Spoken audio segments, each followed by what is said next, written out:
had the time pre-pandemic to go down to South Africa and go on this journey that we're going to show you tonight. And I just want to let you know that we are going to be running a PowerPoint program, but our talk is not necessarily going to follow the PowerPoint program. Wildlife Act, when I contacted them and said we were going to do this, I just thought they may have some resources that we could use, but they actually sent us their PowerPoint program. So you will learn their message as well as about our trip. That's our goal here. On our own slides, there will be material that we actually took, but I'll indicate which was our personal pictures and slides so that you know. So in the background, I'm going to be running the PowerPoint program. So we want to, the whole purpose of this event is, and we chose February on purpose, hoping that all of the attendees here, if you know of any young people that are graduating maybe this year, or maybe even deciding what career they want to get into and talking about animal conservation, this would be a perfect trip. When graduation gift as a trip. When we were down there, we decided that pretty quickly that this would be a great trip for a parent and son, daughter, whoever was interested.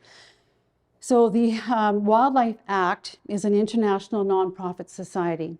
And how we found out about the Wildlife Act, it's kind of a roundabout way that many of you know, I'm sure, about the Developing World Connections that's here in town. Well, we were thinking about combining a trip to Zambia, right? No, Kenya. You're going, why are you doing this? Why am I doing this? Aren't you at that?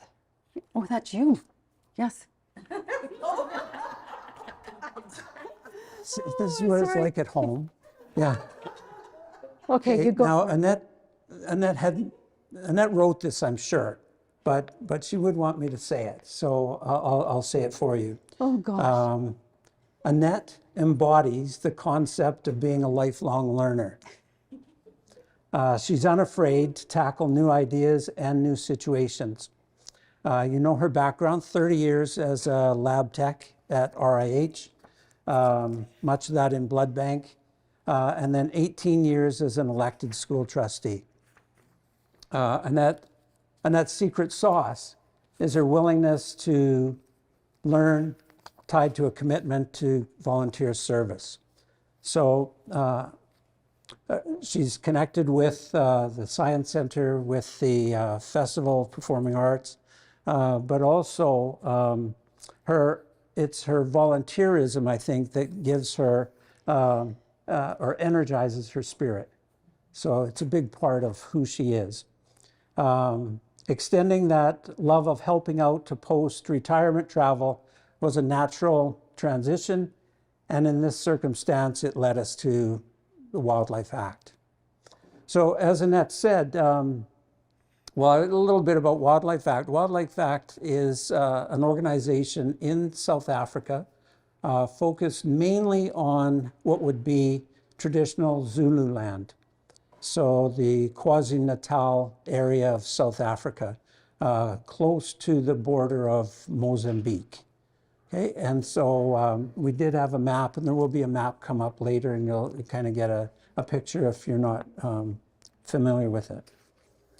Wildlife Act then was started in 2008 as a nonprofit international society.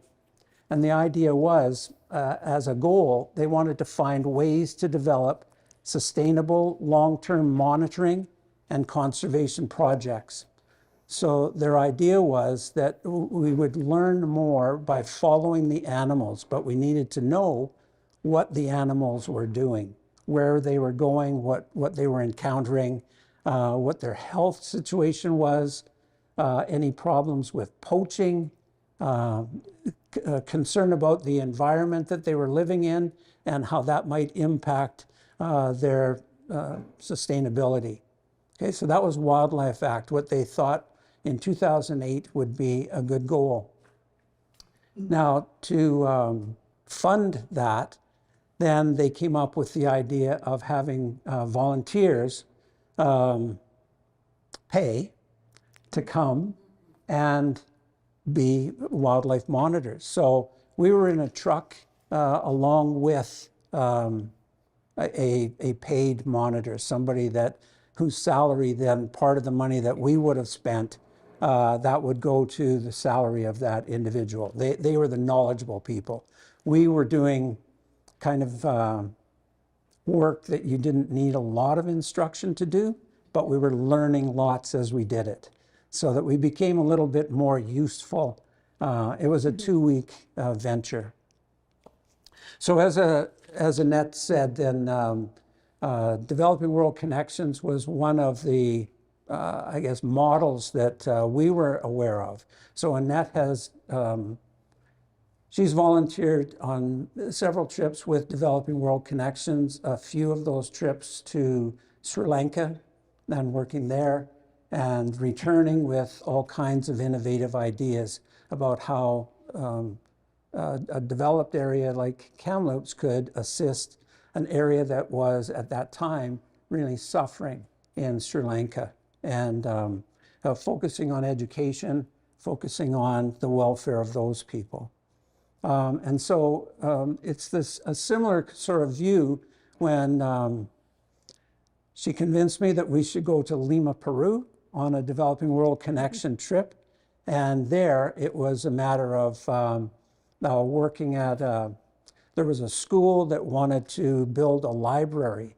And we are not construction people, but all they really wanted at that time, because the project was just beginning, all they really wanted was, can you clear the space that we want? Can you establish ultimately a foundation for what will become a library connected to the school that it was, whose property it was built on?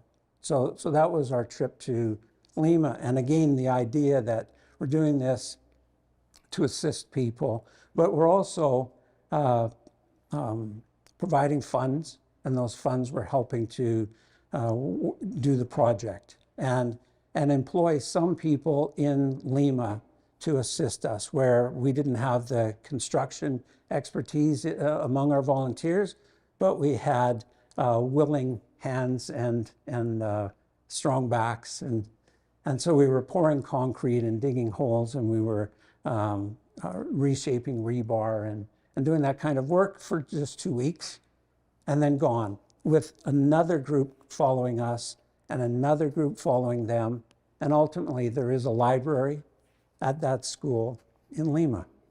So it's that kind of motivation that we talked then about, well, where can we go next? And so we both were interested in Africa and thought, well, Developing World Connections has, at that time, had some plans to go to Kenya and work at a school in Kenya.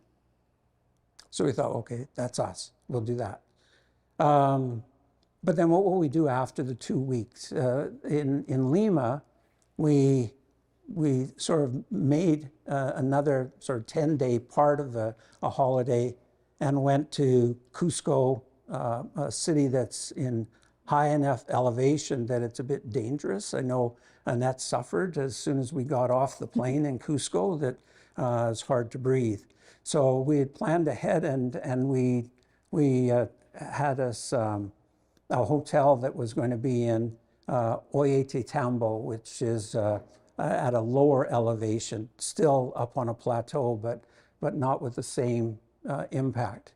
And then from there, a train over the next few days to Aguas Caliente, and then you see Machu Picchu.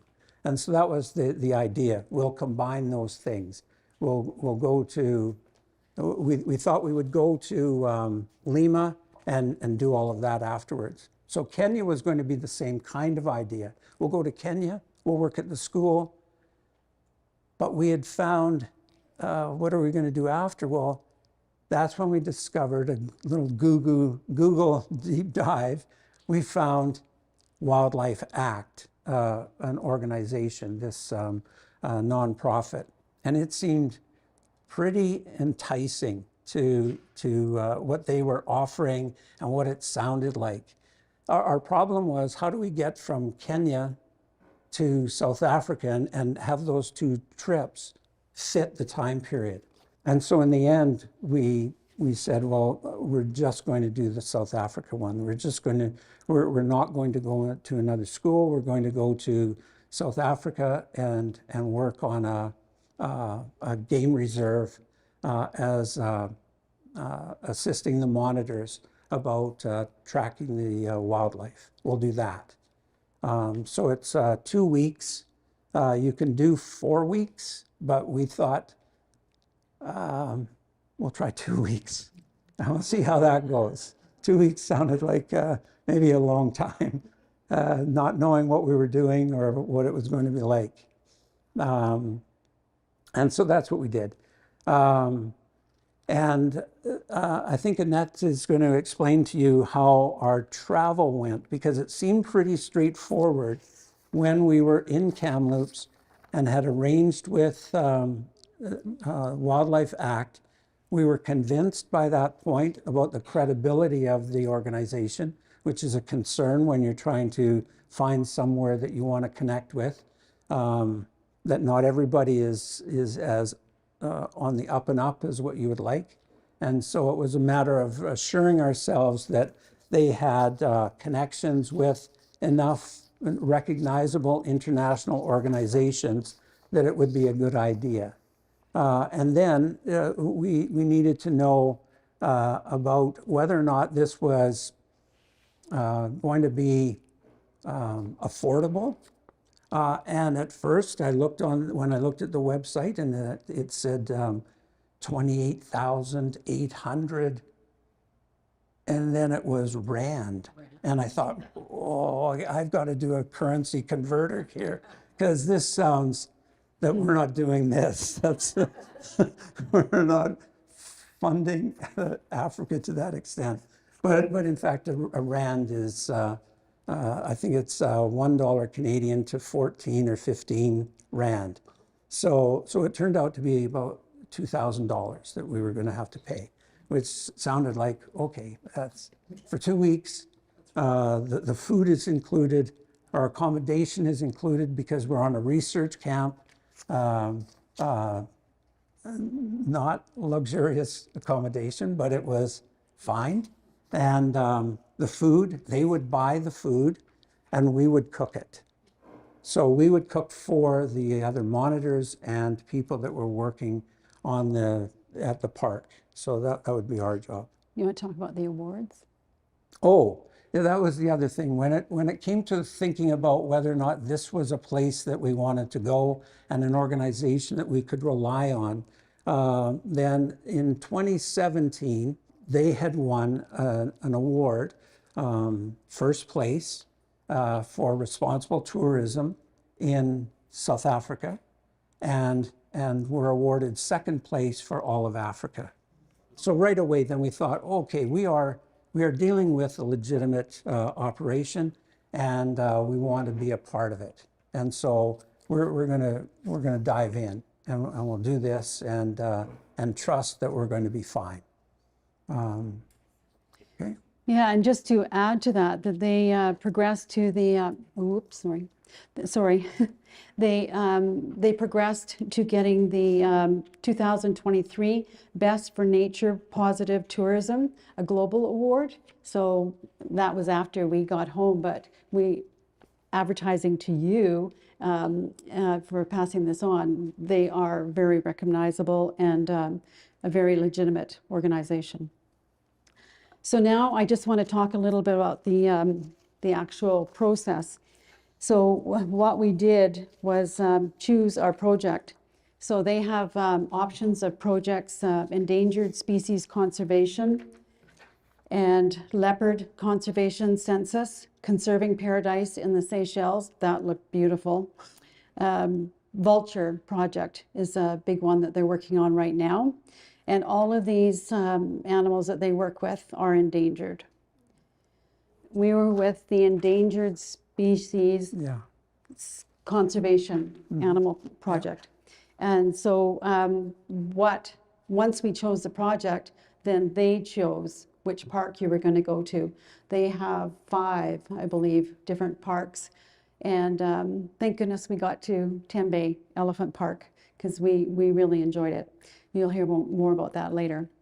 So the trip itinerary, just to give you an idea, the flights are from Kamloops to Calgary to Frankfurt. That's pretty normal for travel to Europe. And then we had a little, what I call an oops. Of course, there was an airline strike, to make a long story short. And we ended up having to go to Doha Airport. And that was wonderful. The airplane was wonderful. The Doha Airport is incredible. And then we flew, what was the airline we flew? Air Emirates. Emirates, the Air Emirates. Yeah. So we flew in comfort, but there was one downside that I didn't expect, that's for sure. I woke up at 3 o'clock in the morning on the plane, 3 o'clock our time, and on the map in front of the seats that you have at the in your seats, we were right above Baghdad. Well, I had promised my mother especially that Bill and I would not go volunteering in those eastern countries. So as soon as we got to a place that had Wi-Fi that I could use, I sent my son a message that, just so you know where we are. So I let him know that. But we got from the Doha airport to Johannesburg in South Africa, no problem. Then we caught another flight to Richards Bay. And that's where we were responsible for the flights from Kamloops to Richards Bay. And at that point, the wildlife project took over. The transport from Richards Bay, by the time we got there, it was 32 hours. So when we got to our B&B, the question was asked, what do we want for dinner? We skipped that, had a shower, and went right to bed. We were passed out until the next morning, that's for sure. That was a very long trip, but we had it all figured out so that we were actually going to have a sleepover in Frankfurt Airport and be at Richards Bay well rested. But anyways, that added to our story, I suppose. Yes, exactly. So then we got to Richards Bay Airport and were picked up by the Wildlife Project. And they had several, I think there was 4 or 5 vehicles that picked up all the volunteers. So that's November 2019, just the year before the pandemic. Thank goodness we made it on the trip. But from Richards Bay, then we dropped off, there's 5 parks, so we dropped off people to all the 5 parks. And once you see the map, our Tembe Elephant Park was the farthest one north. It's just below the Mozambique border. And now Bill will tell you about Tembe Elephant Park. We were, as Annette's saying, we were quite happy that it was Tembe, that we looked forward to its location and what we had seen on the website as to the fact that they had little cabins, that they had some reasonable looking shower facilities and toilet facilities. So it all looked pretty good to us. The Tembe was the one that, fingers crossed, we were going to be going to. Tembe Elephant Park is the most northern part of the reserves that Wildlife Act attends. And its beginnings was in apparently 1983 when the decision was made that a way to assist elephants was going to be using a traditional migratory pattern that they would have come through Mozambique and into South Africa. And then Tembe would be a good location for them. So it's quite a large park. 30,000 hectares or more, 30 to 40,000 hectares of property on a sand forest.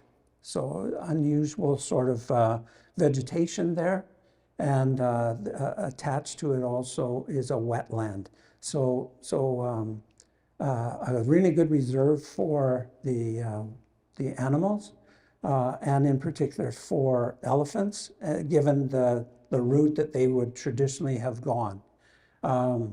Problem though, when a civil war broke out in Mozambique, not long after that, then what was happening was, although Tembe had fencing, wildlife fencing on the sort of eastern, western, and southern boundaries of the park, they had left the part connecting to Mozambique open because the elephants need to make that transition.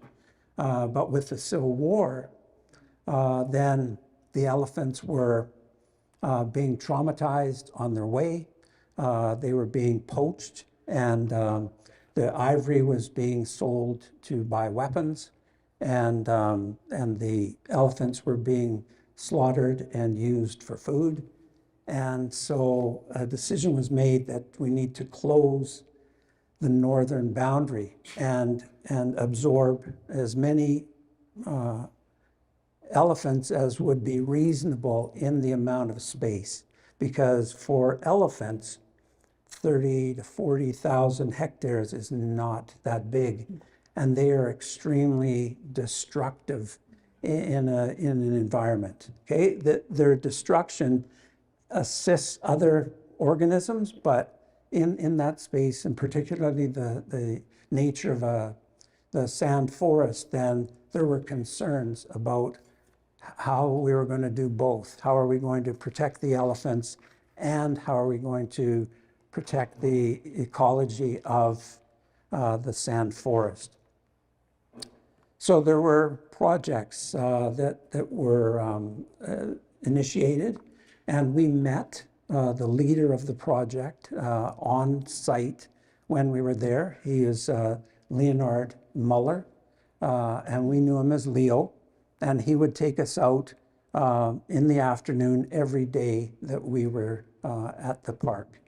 And he would explain about the elephants, and he knew them by name. He knew their history, but what he also knew was that in order to protect the elephants and to protect the sand forest, was that a program had been instituted by, I guess, government officials to use contraceptives on the elephant population. So it was a way to dart the elephant. Gestation period for an elephant is about 22 months. So if they just allowed all the elephants to breed the way they naturally would, they would overwhelm Tembe Elephant Park. So they made a decision that this is how we're going to have to do this: protect the elephants, monitor them carefully, understand that they are, what their social structure is, that they're very familial, they are extremely loyal. And so the trauma of losing family members as they came through Mozambique was heartbreaking. But when you're given a choice where there is no perfect result, then those were the decisions that they made. So Leo was a big part of all of it, and allowing us to further understand how tough decisions like that are made, and sort of what the importance is of really being concerned about conservation, both of the larger species, but also about all of the species within an ecological framework.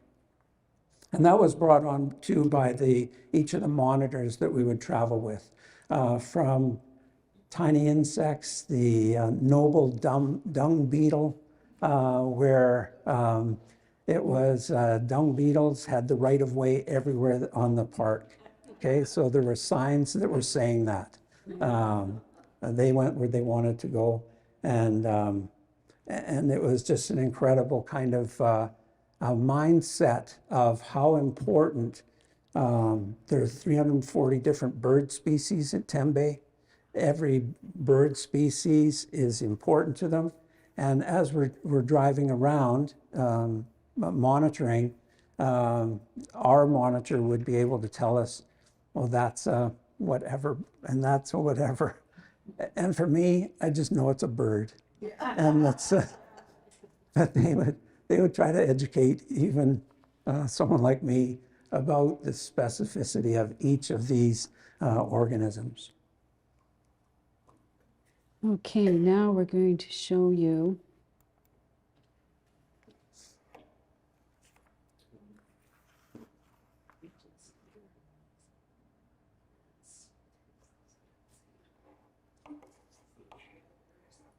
Tembe, by the way, is a site where there are tuskers. So tuskers are elephants where each tusk exceeds 100 pounds. So this obviously is not a tusker. The tuskers where they have the 100-pound tusks, those tusks would be about 7 to 9 feet long, each tusk. Yeah. these are just showing how curious the elephants are, and they truly are like that. Like, this is not one of our videos, but you'll see they are very curious. Now we'll go to the next slide. And then I just want to talk a little bit more about what we did at the actual setting where we had our shelter. So we, as volunteers, prepared the food for everyone. We did not have control over what the food was. And I remember the first time we were going to have wild... It was a wildebeest. Wildebeest sausage. And I said, no, that's not happening. But I got convinced to try it, and it was so good. It was really good. But I don't necessarily like all wild meat, so I was a little bit leery of it. But anyways, in the shelter area, we had a cabin just for the two of us. And it was minimal. For those of you that know of McQueen Lake, that's what it reminded me of. Just minimal. It was a 2x4 frame bed, a couple of dressers, like just small dressers, so we could at least unpack our packs. And that wasn't always a good idea because we did have mice visit at night.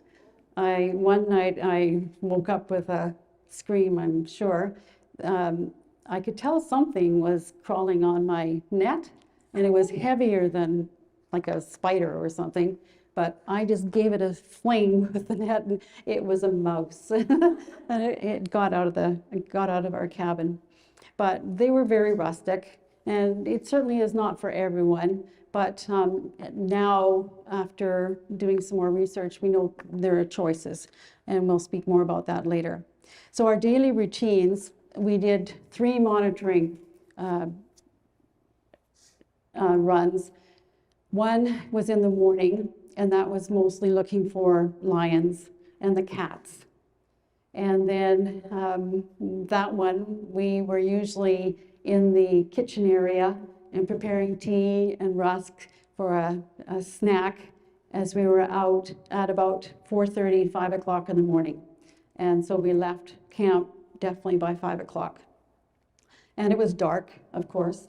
And it just amazed me, like Bill talked about earlier, our monitors, in the morning runs, we were usually with Nico. And in the truck and driving on the sand forest with the sand roads, they were watching for wildlife of any size on the roads. And I remember them stopping for just the smallest of creatures, and you didn't necessarily want to touch them and move them off the road, but we would wait for them to move off the road. So they had conservation for all animals. They truly did. And then we'd go out again after we had breakfast back at the shelter. Then we would go out for the elephant run, and that was usually 11:30 that we would leave, and that was with Leo. He was incredible. He knew, like Bill said, all the elephants, and he had names for them. But he also, I just want to add that he was a global elephant expert. So that maybe sometimes you would watch a show about elephants or wildlife on especially some of the animal channel, nature channels, that you may have heard Leo's voice actually, because he was called in a lot to do those kinds of backups, especially in regards to animals. So the wildlife, once we get to our slides and pictures, you will see I've interspersed some things that I found at night. I would always carry a flashlight, always. Some of the monitors, and especially the specialists that came into the camp, they were there for about 5 days. Some of them would wear bare feet. That was not us. No, I was wearing my hiking boots all the time. No sandals there. The interactions with the monitoring staff, I just want to comment about that. They made you feel so comfortable, and you could ask them any question you wanted to. They taught us everything we learned how to do, and you'll see that. And then that was directly working with Nico, Leo, and Mikhail. Then we had the more indirect cleaning staff that came in twice a week. And they would just discreetly come in and clean our cabin and clean the main kitchen area, a real good clean, as well as the office and admin area that we'll talk about where we worked there. I'll talk about that in a bit, actually. They came in and cleaned that up. And we just knew that by the cost of the rand, that they weren't getting paid all that much. For example, Nico really wanted to travel like we do, and he knew that wasn't possible, making the money that they made at the site. So I'm really curious if he is still there or has maybe moved on to something more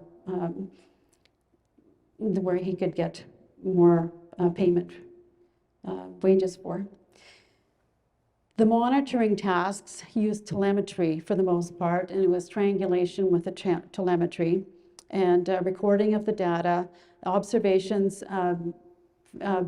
behaviors of the animals, the family units, were the babies still with the mums? For example, there was one mom lion who still had her son with her, who was just as big as her.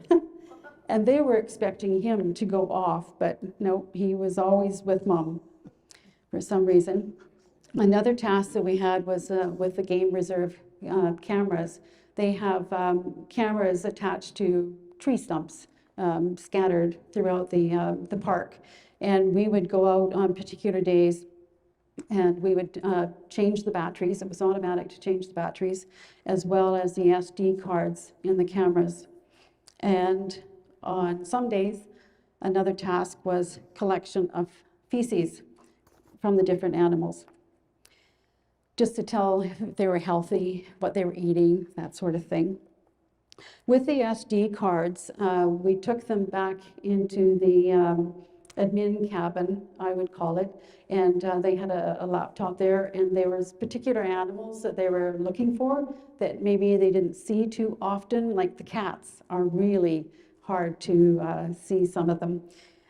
The lions, not so much, but the cheetahs, those leopards, those kinds of animals, they're hiding. We know they're there because we caught them on telemetry, but those ones we didn't see too much. So we'll go through these slides pretty quickly now as Bill talks about our weekend off at St. Lucia.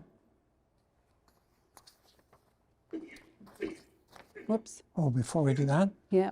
Okay, in between the, in between the first week and the second week, then we were there in December, and so end of the year for the Wildlife Act and their monitors, and so they indicated that they were going to have, and we knew this before we left, and we knew it when we selected the dates that we had.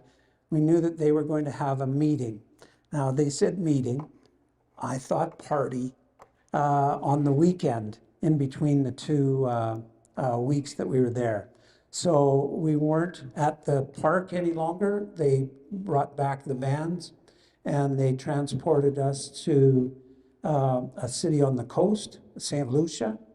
And St. Lucia is near a large wetland, the Ismangalillo Wetland Park. It's a UN heritage site. It was opened with Nelson Mandela in attendance, so very cool. And we spent then 2 days there at St. Lucia, and we took advantage of that time to ride it was a fellow in a truck and his girlfriend, and she had a big camera, and we just tagged along. They took us through the wetland park and stopped at Cape Vidal, which is right on the coast, so the Indian Ocean, spectacular looking, and we got to swim there. Many of the places in the wetland park, you're not allowed to swim.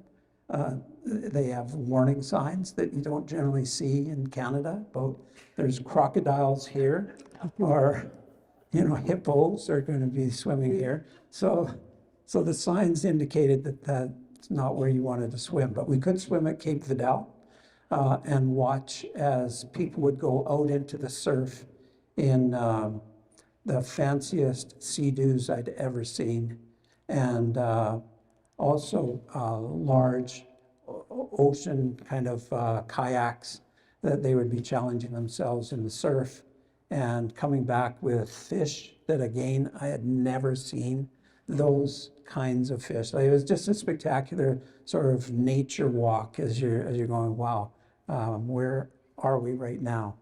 And then we also took a little trip to see hippos and crocodiles in the estuary by St. Lucia, so that city. And they warned us that at night, do not go out of your accommodation because the hippos run through the streets at night. So we were fast learners. We knew we should not go out at night. But then they brought us back to Tembe for the next week, and we repeated the experience. That second week with a lot more knowledge that we had picked up, and I thought that we were finally being somewhat useful, as we didn't need quite so much direction as to what to do. Annette was a crackerjack telemetry girl. It was hard to get the wand out of her hand. She loved doing that, and I became the recorder. Okay, yeah. So now that's fine too. Yeah, it's amazing once you start looking for those gray animals in the bushes, you start seeing them. Yeah, it's good.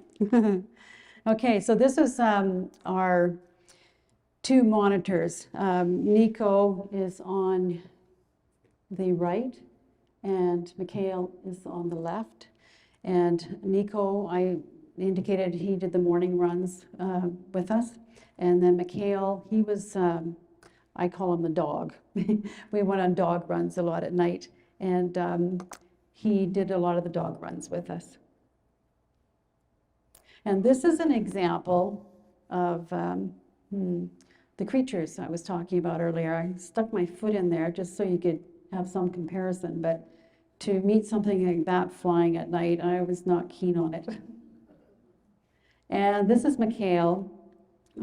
He, as I said, was the dog watcher with us, and he was using some telemetry up high in a tower that we'll show you, and it looked out over the savannah for miles of the Tembe Elephant Park, and actually farther.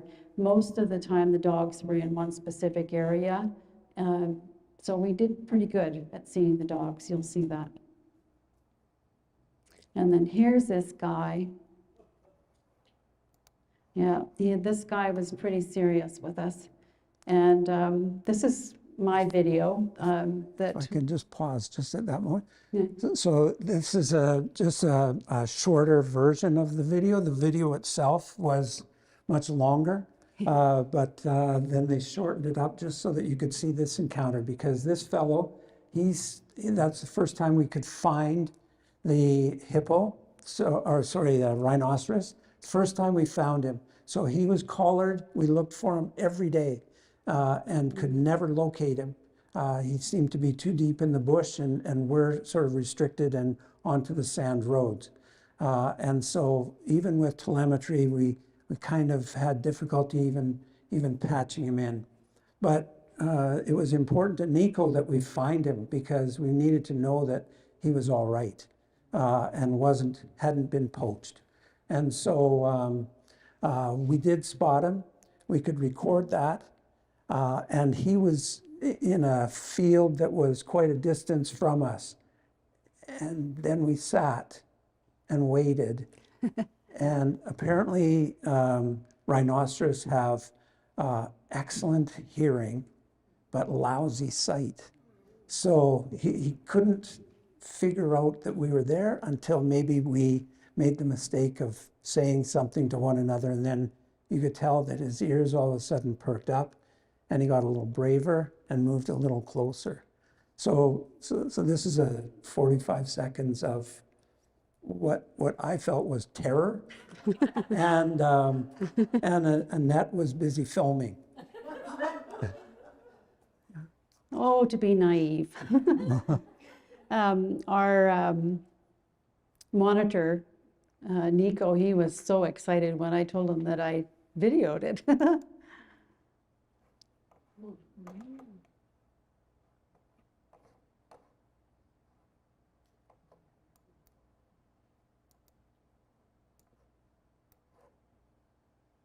Is there sound?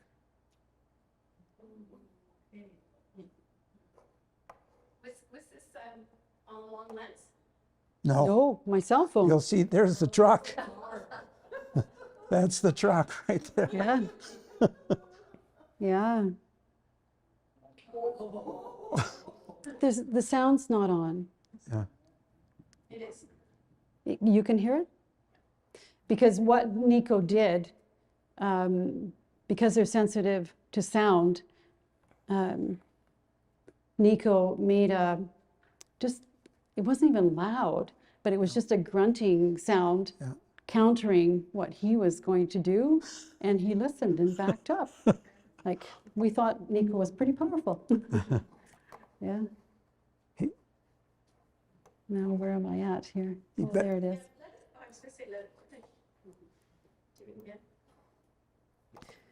And you can see in the video underneath of his shoulders. Yeah, I was worried about that too.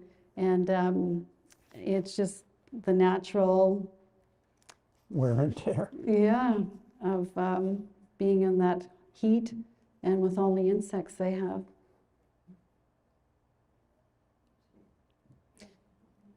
And I want to add too that most of the rhinos that you see, there it is. That's all he did. That's all he did. Yeah. Oh, I'm glad you heard that. Yeah. Yeah, and like that guy right there weighs about a ton, And Nico said he could easily tip the truck. Yeah, yeah. Oh, to be naive is what I was glad of. So was the horn removed there? Yes, the horn was removed. And earlier in a video, we saw the horns removed too. But what the thinking was we'll remove the nose, the horn, in order that the poachers won't harm the animals. These guys are magnificent. They are just incredible. Both of us, when we were leaving Zululand, decided that the giraffe was the coolest animal. They will stare you down. It's impossible to stare them out and stare them down. They would just stand there and look at you. This is us coming, whoops, that moved too fast. This is coming back to our shelter site at night. This is the dog tower that you saw Mikhail looking out and doing the telemetry. And this is me videoing again. Yeah, these are all of ours.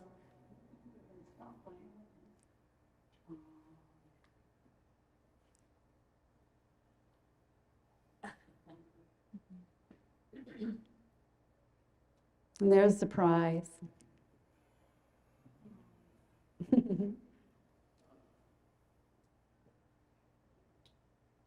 After about 3 days of being at Tembe, I said to Bill, I think I've got enough photos of elephants. But these videos are cool.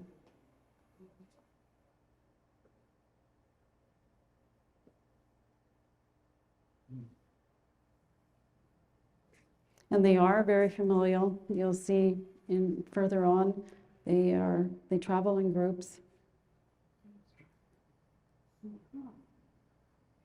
And these elephants in South Africa are much larger than the elephants that I saw in Sri Lanka.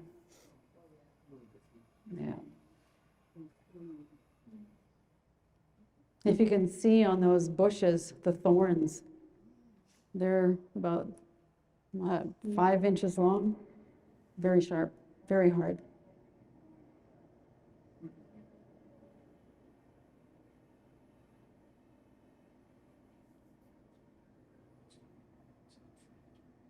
And the way they're so destructive is, one, that they move and they migrate to different spots to get more fresh green food, but they also like the roots of the trees and the bushes, so they will use their hooves to just bang against the base of the tree, and they'll tip it over quite a large sized tree in 3 minutes. Like we saw that.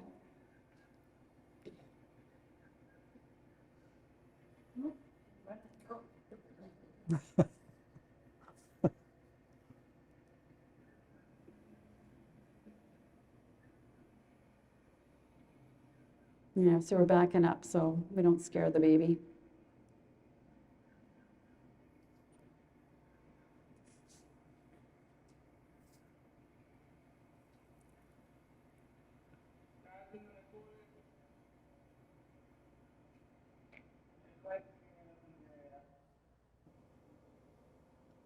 And then there's this guy.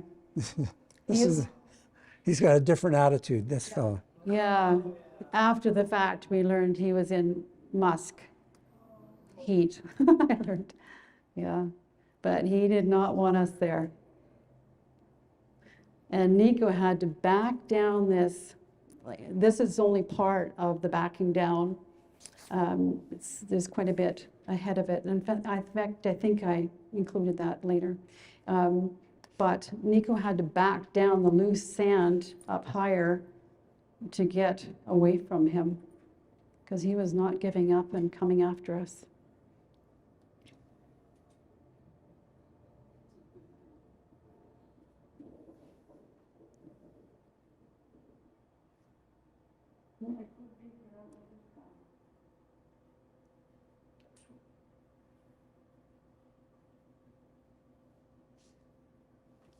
But he's a pretty good size Yeah. tusker. You can see he has the potential to be one, right? Yeah.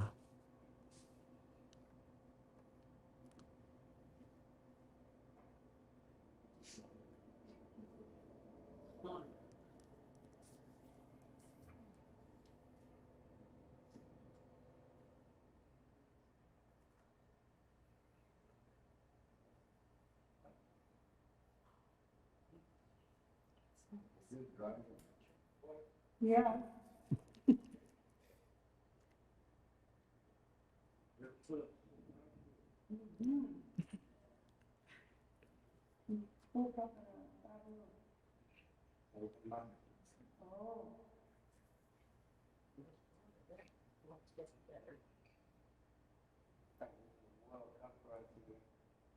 Going for a cold bath.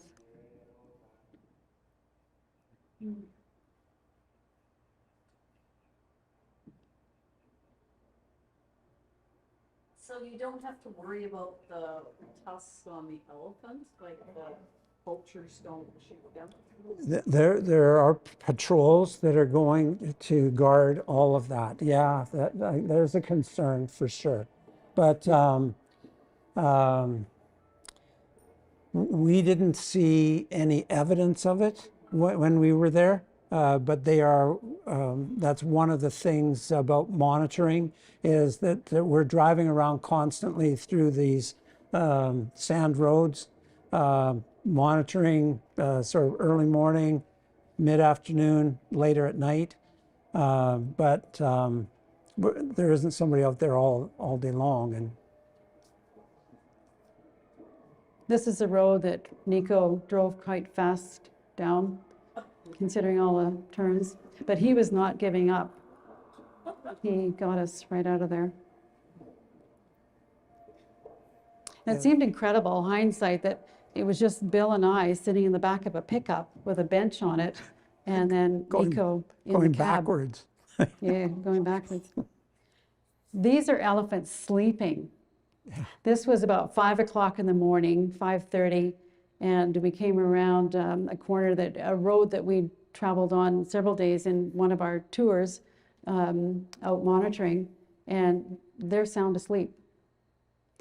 And so we had to back up and go around the other way because they decided to sleep on the road. So they sleep standing up? Yeah. Yeah. And constantly moving. This, I took a quick picture as we were driving by. It's a termite hill. They were huge. And that was a picture of Bill and Mikhail gathering feces. And here's the dogs. Yeah, they look like your pup at home, but no. No, for example, one night we were out later at night and we saw Impala go into the bush, and they usually go in groups, so we knew there was more there, but the dogs got the Impala and we could actually hear them crunching the bone and eating it as a herd, and they came out of the bush with blood. Yeah, it was pretty gross to watch, so they are not tame, that's for sure. But they were quite something to catch. That was found in a bathroom. Yeah. And there's Bill recording. And here's the lions, the mom and the son. Yes. Yes. This is Bill working with Nico taking it. This is our shelter spot. This is where we stayed. And it was rustic, no doubt about it, but we liked that air conditioning. It got up to 43 degrees out in the field. And there's another of those. I just want to back it up here. This is to a hide. Oh, is it going to stop? I'll just hit that. So this is a hide that they have looking at a big water area. And so we sat there for hours over the 2 weeks we were there. And it was amazing, the animals that come down to the water and then they leave, because it was the one pond that was in their area, in their region. And so we would just sit up high in this hide, and I do have a picture of it, but there's too many pictures to go through. I didn't see that.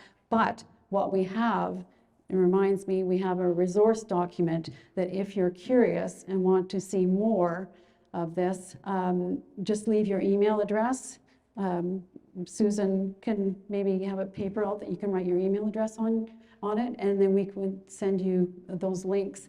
Because at Tembe Elephant Park, they have a permanent hide camera, and so we can go on at any time and see what's going on at the park. Yeah, I've gone on it a few times just to see.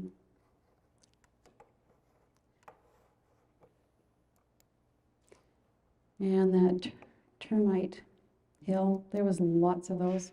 Here's the Impalas, and we just got used to, sorry, this is not Impalas. Not with those horns, no. No, it's not. Kudus. It's a kudu, yes, thanks. Impalas we saw lots of, and quite a few kudus. There was another one. Oh, those boys. Oh, yes. And That this was our first time we saw lions. Sorry. That was the first time that we saw lions. It's about the third day. And we had been trying to track them. And we're sitting in that truck. And then these boys come down the pathway behind us. And I thought, does anyone else see this? Should we be moving? Like, can't they jump? Like, but, we were very quiet. yeah, we were quite quiet. Yeah. Those are some young males that they looked pretty rough. Muscled, rough, tough lion. Yeah, it's awesome. And again, being naive, I just kept my cell phone running very quietly. That looks like two males together. Yes. Yeah. Yeah. They're brothers, yeah. Yeah. And Nico did say you don't see them often traveling together, but these two brothers, they were companions. But they didn't even acknowledge us. Yeah, who? Yeah. When you see on the TV shows how fast they can run, we were very quiet. And there was a couple of times that I thought, well, this is one of those guys. Oops.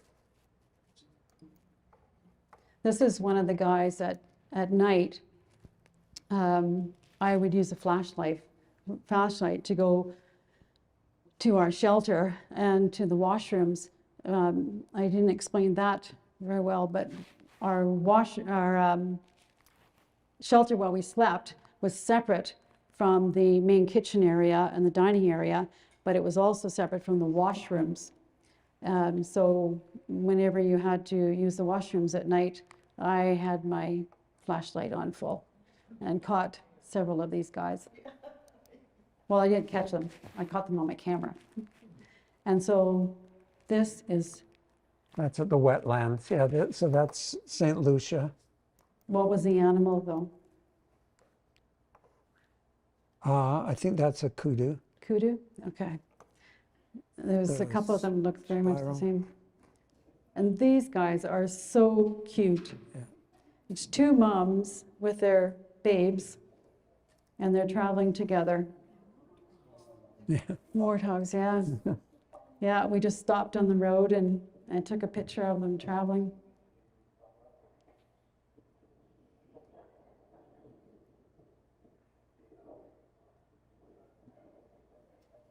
So ugly, they're cute. Yeah. Oh, and here's these guys. This is the star of the show, right here. Yes. They are so important to the the system. This guy here, that ball that he's rolling up, they can get to be the size of tennis balls. The fellow, can you hear what he's saying? No.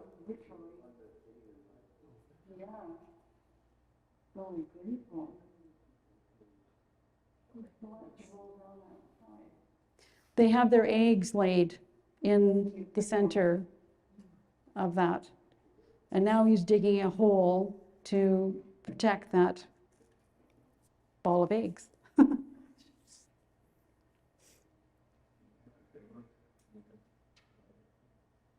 But they work hard. Yeah. We saw one time in the ruts in the sand on the road. It was trying to push the ball up the sand edge of the track in the road, and it just couldn't do it. But Nico had stopped the truck, and so what Nico did was make a trough in the sand, so a gentler slope, so he could roll it up, or he, whoever it was.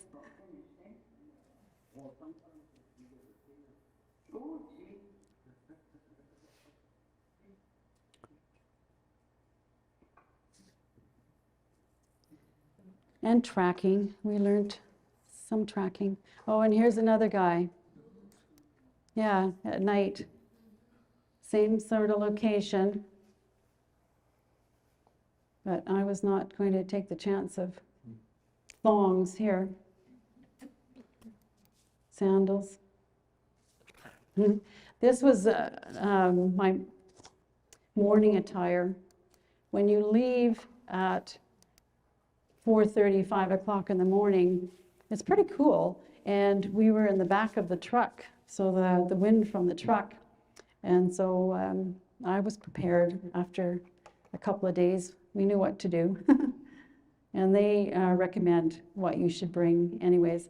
It was amazing to me that it could be that cold in the morning, and then we'd go out checking the cameras, and it'd be 43, 45 degrees. But then not long after we came home, do you remember the summer it was 45, 50 degrees here? That seems surprising.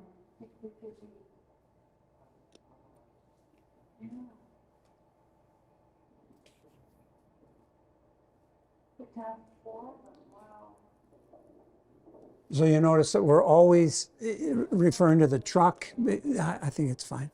Always referring to the truck because we were not allowed to get off the truck. That was the deal. If we were getting off the truck, it's because Nico or Mikhail told us we could do that. So come and help me pick up the dung. Yeah. Get off the truck, right? But otherwise, we were on the truck and not able to get off. And this video picture I included, I guess it's a video. Oh no, it wasn't a video. But this picture I included because this mom was not going to interrupt her baby having its breakfast just because we were there. So we waited a while for it, but they moved along. But they're very comfortable, most of the animals. There's some, like the cats, we didn't see many of the cats other than lions.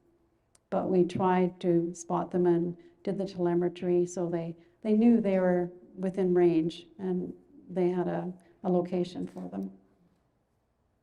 I think that's a Nyala, right? We were trying to be educated as to what it was. Everything looked like an antelope to me, and then no, that's not an antelope. That's, and then they would educate you, and I would try to understand. Okay, what's that? What did you say that was? A Nyala. Yeah. And this that would have been the female Nyala. The male Nyala apparently looks really shaggy, a little darker, and his coat is shaggier. And he's got horns. So. Yes, and this is another example of stop the truck. We've got to wait for this tortoise to go across. And so he crawled up across the road and we carried on. But he was moving pretty slowly. But it was neat to get a picture of him. And he's very colorful. Yeah. And his, the depth of his shell, I thought that was pretty cool too. So that's our slideshow. So just while Annette's sorting that out, with Wildlife Act, the volunteer costs, it depends on which program you're on. So endangered species, for example, currently 2 weeks, $2,049 Canadian. And when you think, well, you're not paying more for accommodation, you're not paying more for food, you're not paying more for transportation. Really, the $2,050 is going to the monitors and the activities. You can see too that that's a good map. You can see where Tembe is then, up at the top by Mozambique. And you can see also where St. Lucia is. So on the 2 days, we were transported back to St. Lucia, swam at Cape Vidal, and then weekend over back to Tembe. Along the way, a number of other volunteers were being dropped off at several of these other game reserves. And I'm sure that they would say that that was the best place to be. And they're so lucky that they had that one and not Tembe. I feel differently. Yeah. So that's what that is. Now, if you were to do the leopard count, that's the same cost, different camps. They don't do that at Tembe. The marine conservation volunteering is on North Island of the Seychelles, which that's a 4-week commitment, but that's for a younger person because I was fine at the age. I met the age limit because it said 65 plus. So all right for the plus, then that was fine. But for the Seychelles, then they want you to be younger. You're going to be clearing parts of the forest, getting rid of invasive species from the forest. And you're going to be monitoring the turtles, and you're going to be doing some dives. So snorkeling.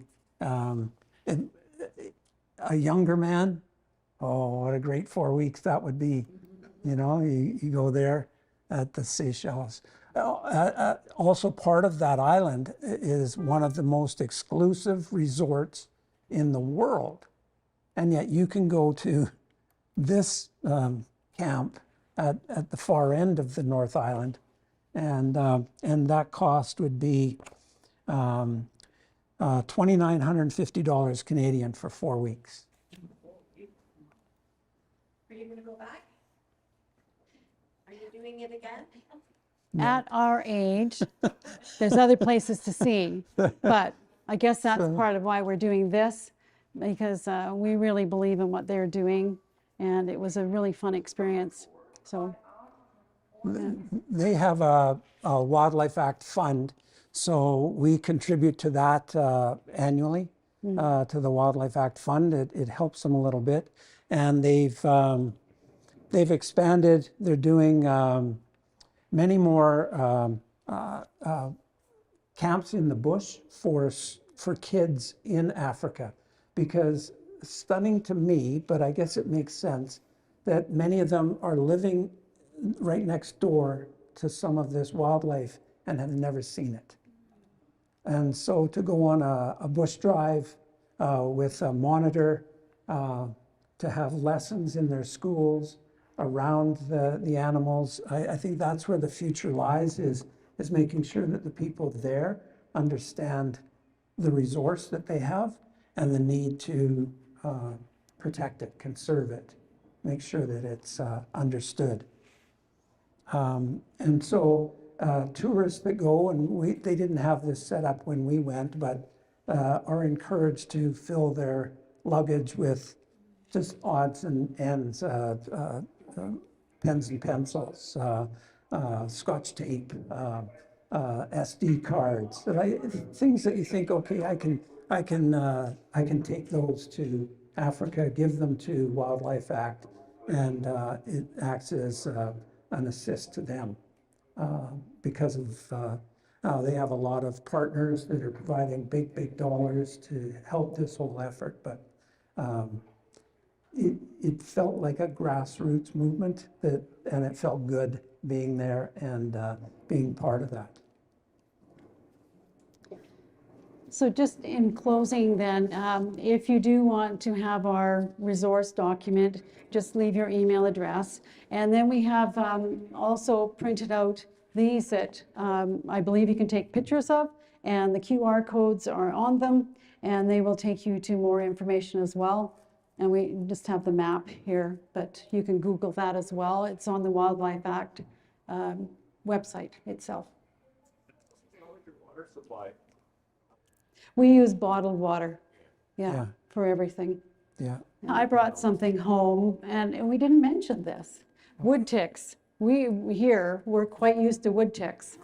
And Lyme disease, no, they don't have that. But it got nothing to just flick a wood tick off the truck. But one got me behind my knee, and I ended up with that wood tick fever, they called it.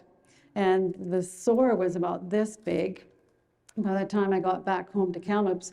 But when we left Tembay Park, Bill had the wisdom that we stayed in Johannesburg at the airport for 2 nights just to acclimatize again, because it is very different the way you live. And I'm so thankful we did that, because my fever broke over those two days, and it wasn't so bad, and I've got nothing lingering, like no Lyme disease. And they talked about that. They knew about it. How many volunteers are there at one time? At Tembay, For us, there were only 2. yes, Yeah. but when we got picked up at Richards Bay to all the other parks, the drop-offs, there was 15 to 20. Some parks are bigger and they could accommodate more people. Yeah. The Tembay Park, then 2 to 4 would be the max. So we felt pretty special that we had a monitor for the 2 of us that was taking care of us, and it didn't take a lot of food to feed them either. While we were there, by the way, there was 3D imaging of animal footprints, how that's there was there were 2 fellows. There were 2 fellows who were their job was to go around to different locations on the planet, and they had a GPS location where their instruction was go there, and then you do a survey of that, dig some holes, set up some tarps, find out what you can find in that location, because essentially what they're doing is they're monitoring how you conserve these ecosystems. And so it's research that's way beyond anything that we would involve ourselves in as volunteers. But it was neat that they were at the camp after their work day, and they loved to barbecue. And so they would barbecue, and we would sit and talk, and they would have stories to tell. Yeah. So it was, there were a lot of really special kind of moments in that whole experience. And that age would be the only reason I'm saying I wouldn't go back. I couldn't keep up, I don't think. No. I noticed one of your earlier slides releasing what looked like cheetahs. Yeah. Was this a breeding program? We didn't have any cheetahs at Tembay, but there is a program. One of the other things, so we did the endangered species, which kind of focused on wild dogs. They wanted to, they're breeding them. They had a boma. We never got to the boma, but they have a boma where they would have maybe a female on one side of the boma and a male on the other side, and the fence in between, so that they would at least get to know one another a little bit. And then at a certain point that they would decide it was a good idea, they would let them meet and then get familiar with one another and ultimately then release them and hope that they're going to have more wild dogs. So it was important for them. It would be like our wolves, I guess. It's that equivalent. Apparently they don't attack humans, but we did not get off the truck while they were around because their bite is more powerful than probably any dog we would find in North America. So. Now, why did the numbers of wild dogs drop? Were they? Poaching again, and you know, whether or not there's a food source for them, because they would need to compete with other predators for that food source. It could be too that farmers in the adjoining territory would say, this is a pest, right? They're going to take our livestock. And so that's all part of the monitoring, is to make sure that they're collared and they're on the property. And if we can't find them, then they may have escaped the property. And so that's a concern. And with the BOMAs and that project at Tembe Park, I read just recently that they have taken some of the dogs that are now family groups and moved them over to one of the other parks, in Flamosi. Is it? Yeah. To start more breeding there, because you don't want to get interbred. Right. And so they're really monitoring of that as well. But the vulture project right now for them is very big, as well as, and they're really advertising that trip, as well as Seychelles. But my whole kind of thinking about and asking for this February date, as I referred to in the beginning, that if you know young people that are interested in animal conservation in any way, this would be an absolutely wonderful grad gift to take a trip down there, especially traveling with a parent or a group of young people. They do set up those visits at the park as well. Parks. More recently, they're offering a luxury version of this. You can stay in a nice hotel with a nice bed, good meals, and take a little ride on a truck for 2 or 3 days. So 2 or 3 days of that, stay in the luxurious thing, come back with stories similar to what we have, and no mice in your accommodation. Yeah. And I think, you know, that's part of their marketing and wanting to get the word out, because I know at Tembe Park, they have a hotel there. And so we would occasionally run into the commercial hotel trips out into Tembe Park, but they were not in pickup trucks. Like, they had bigger covered trucks, and it was tourist, just traveling to see. They were not working at all. Yeah. But money is the trick, so yes. They also offer courses for people that are maybe university students studying in this area, and they have field work to do as part of their curriculum. And so Wildlife Act have a program for that with classwork and strategies for people that ultimately would like to be actual wildlife monitors and working in that field.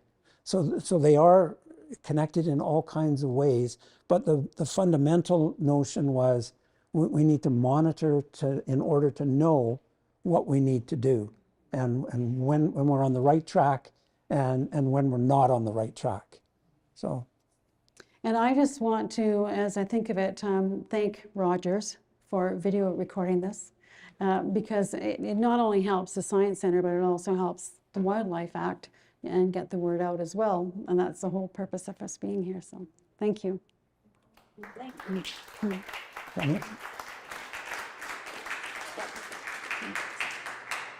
So I'd like to give a huge thank you to Annette and Bill for an intriguing presentation. I mean, I could sit here for another 2 hours and have this conversation. I think you could dine out on that very well, more of your stories. Because obviously it's just the very tip of the iceberg. There's so many basic things we haven't heard about, and you're talking about your night checks just to go to the bathroom. I'm sure you've got lots of stories there. Overall, I really appreciate you sharing with us tonight, and I hope that I do personally have a chance to chat with you more about this. Big Little Science Center is continuing this lecture series the last Wednesday of each month, except for the summer, for the rest of this year, all going well. We have next month's lecture is Dr. Gary Hunt, a mycologist, who is going to address the different kinds of fungi that come up after a fire burn, which we've got many of around here, and many interesting fungi that will be coming up for the first time this year in quite a while in different patches. Not just the morels that are so popular and pricey, but other ones as well. So we hope that you will join us next month, the last Wednesday at 6:30, 7 o'clock again. Meanwhile, Big Little Science Center is here, and it's open to the public Tuesday through Saturday, 9:30 to 5. You're very welcome to come by yourselves, bring family, bring friends, bring enemies, make some new friends. We're running our March break camps this year for grades 1 through 4. If you've got any children, we still have a few spaces left. And we're also doing special programming in the evenings about 4 times a year. The next one is in March, and it's a special wine experience. And I'm sorry to say, it's sold out. But there'll be another one in May, June, so keep posted. Check out our website, which is, if you just Google Big Little Science Center, you'll find the website. We have a Facebook page with the up-to-date information of what's going on. On our website, we also have a calendar of all the little special programming that we do on Saturdays or beyond. So, again, thank you very much to Rogers and Lydia for coming out on an evening, and all of you as well.